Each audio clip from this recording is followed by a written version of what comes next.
Hello guys, welcome back to the new blog. આજનો blog guys આપણે સાંજે ચાલુ કરી દીધી છીએ, કારણ કે ગાઈઝ સવારના આપણે ગયા હતા કોલેજ, નગરપુર કોલેજમાં પેપર આવવા માટે. કંટાળીને આવ્યા પેપર આવી, એટલે મસ્ત ચા પીએ, થોડીક વાર બેસીએ. જો મેડિકલ છે પાછા, મેડિકલ અહીં બેઠા છીએ આપણે, જો રાતે જો શીખવા માટે આવીએ તો એટલે ચા પીએ, મસ્ત શાંતિ બેસીએ. એક્ઝામ આવીને આવ્યા ભાઈ, ચા પીને બેસવાની જે મજા આવે ને ખરી જોઈ જ નહીં. બાકી જો મોટા છોકરાનો સાંજવાળો એરિયા મને દેખાડું. જો ગાઈસ સિટીમાં આ રીતનું આ બખાડો ચાલુ ને ચાલુ. જો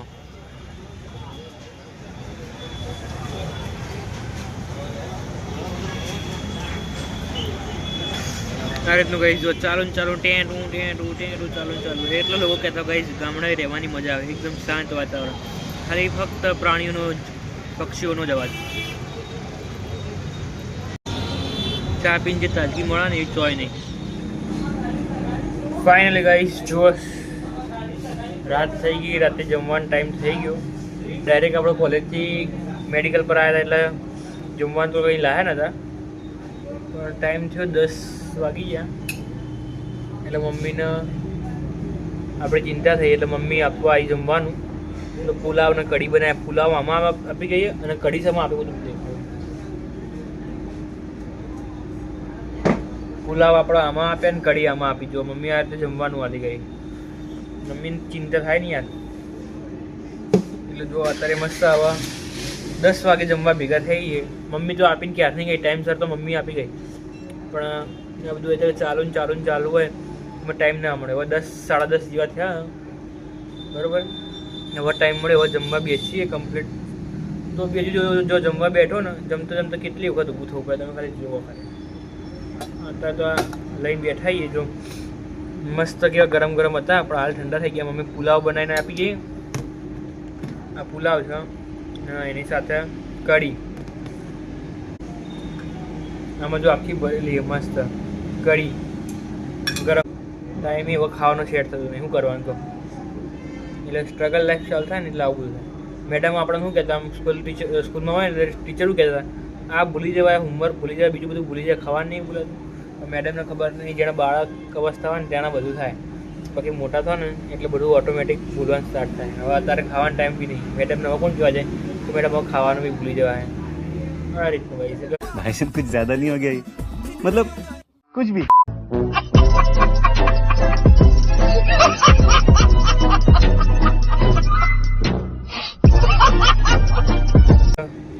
ટાઈમ બધું થાય, કોઈ ચિંતા કર્યા આપણે આપણી ખાલી મહેનત ચાલુ રાખવાની બરાબર.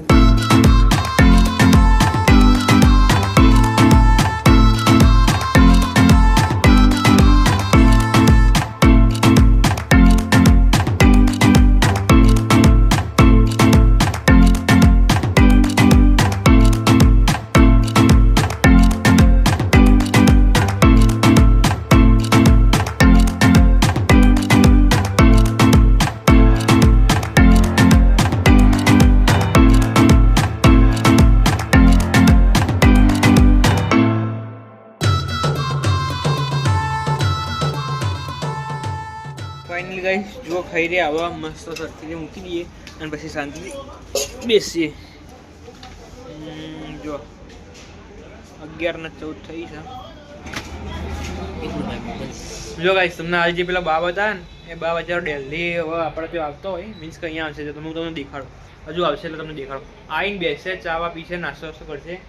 બચારા બા એકદમ ઉંમર લાયક, ચાલી શકતો બી નહીં સરખી, તો બી રાત્રે આવશે. અહીંયા બધા જોડેથી માગતા આવે ને, છેલ્લા લાસ્ટમાં અહીંયા બેસે, આપણને પૂછશે કેવું છે ધંધા પાણી, કેવું હા તે બધું બેસીને વાતચીત કરશે. અને એક વસ્તુ દેખાડો તમને બીજું. આપણે તો જમીન ઉભાઈ ગયા, તો મને બીજી વસ્તુ દેખાડો. બા આવે ને એટલે એ અહીં બહારથી જવું પડશે.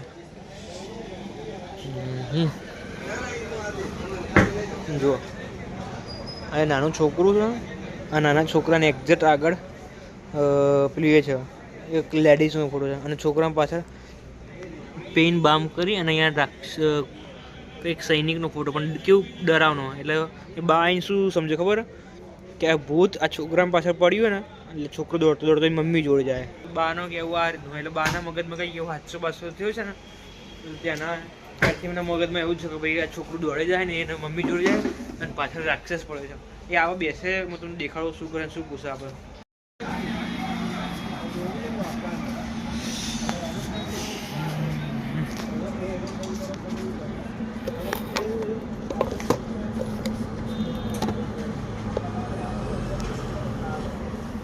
લેડો ગાઈસ, બાને પડીકું તોડવું, તોડીને આપીએ આપણે.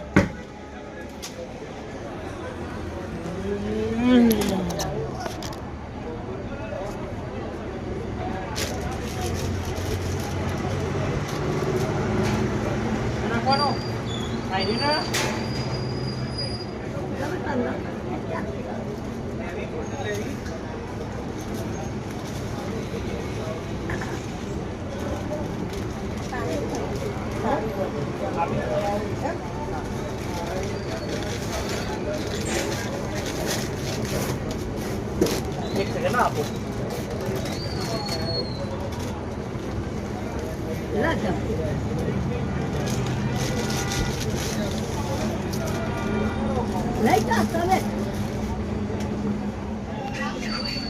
આ છોકરું જોયું?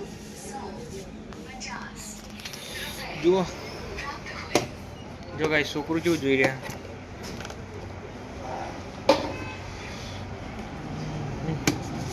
જો છોકરું જોશે તો વાતચીત તો કરશે ને ભાઈ જશે. હા ફોનમાં ચાલુ બોલો.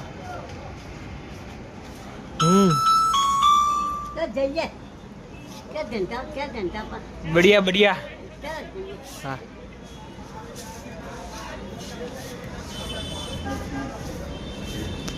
જો ગાઈસ, આ રીતનું આ બા આવે, આ રીતે વાતચીત કરો. ગાઈસ તમે આપણે વિડીયો શૂટિંગ કરવાનું ટ્રાય કર્યો. આ રીતનું ગાઈસ હોય છે. બા આપણો કેવું હેલ્પલેસ હોય બિચારા, એમના ઘરે કોઈ નહીં બીજું. આ રીતે આપતા હોય છે આપણા જોડે હેલ્પ માંગે. તમને આ રીતે પડીકું જોડી આપો, કે મને કોઈ ઠેલી આપો, કે પછી કોઈ બેગ આપો, અને કોઈ જમવાનું આપો, ચાલી આપો. આ રીતે કોઈ આપણા જોડે હેલ્પ માંગતા. ગાઈસ તમે કેવું પૂછ્યું, આઈને એક વસ્તુ ફિક્સ મેં કીધું ને કે પેલું છોકરું જોશે, અને પછી આ કહેશે કે ભાઈ ધંધા પાણી કેસા, પછી મારે કહેવાનું બઢિયા, બસ એટલું કહેશું ને એટલે 2 મિનિટ સામે જોઈને હસી મસ્ત સ્માઇલ આલી અને પછી કહે છે ચલો ચલતે હૈ. જો દી એના એમ કે ચલો ચલતા હૈ, ચલો ચલો ચલતે હૈ, ऐसे कुछ એવું કંઈક કીધું હતું. જો દી હું એમને સામે જોઉં ના હોય ને આમ કરીને ઓકે, તબ તક એરા જતા નહીં પાછા. અમે 3 થી 4 વખત એરા બોલે ને કે ચલો ચલતે, પણ મારું પેશન્ટ ધ્યાન એમાં હતું એટલે એમને કીધું ને પછી ચલો ચલતે હે. પછી મેં એમને સામે જોઈ, આઈ કોન્ટેક્ટ કર્યો, પછી જ ગયા. બહારનું ફિક્સ થઈ ગયું આટલા. એક મીન્સ કંઈક કહેવાય ને બોન્ડ કનેક્શન, એ રીતનું બહારને એવું કંઈક કનેક્શન હતું. એટલે જ્યાં સુધી ના કહીએ ને ત્યાં સુધી નહીં જતા. તમે જોયું કે બાજુવાળો છોકરીને એમને હેરાન કરતો, એટલે એમને લીધે એના જોડે સરખીથી વાત નહીં કરતા. હું સરખીથી વાત કરું, એમથી રાખો, બોલીએ. કોઈ બી ઉંમર લાયક આપણે મોટા હોય એમને રિસ્પેક્ટ આપવી જો. ભલે ગરીબ હોય અમીર હોય, આપણે રિસ્પેક્ટ આપીએ તો સારું રહે. એટલે આપણા જોડે સરખીથી વાત કર્યું બા, બરાબર. અને અહીંયા તમે જોયું કે નાના બાળકનું જે તમને સ્ટોરી કીધી કે એમને જો કે એવો કિસ્સો થયો છે, એના લીધે એમને અહીંયા જુઓ છે અને 2 મિનિટ એ છોકરા જોડે વાત કરે, પછી અમારા સામે વાત કરીને જતા રહે છે. આ રીતની સ્ટોરી છે. બાકી મળીએ નેક્સ્ટ બ્લોગમાં. આપણી ચેનલ પર જે નવા લોકો હોય એ લાઈક શેર અને સબસ્ક્રાઈબ કરીને રાખો. આજે તો એક્ઝામમાં જઈને એટલે બહુ જ સાકે વાક્યા હતા, બહુ ખાસ કર્યું નહીં. અને તમે જોયું કે જમવા માટે આપણે અહીંયા મેડિકલ શોપ પર હોય છે ને, એટલે કઈ રીતે કેટલો ટાઈમ લાગે. તમે ટાઈમ લેપ્સ જોયો બરાબર. કેટલી વાર જમતી વખતે ઊભું થવું પડે, પાછું બેસવાનું, પછી ઊભું થવાનું, પછી બેસવાનું. આ સ્ટ્રગલ કહેવાતાનું. સ્ટ્રગલ કરશો ને તો આગળ જિંદગીમાં કંઈક કરી શકીએ આપણે. બાકી મળીએ નેક્સ્ટ બ્લોગમાં. Tata by, good night.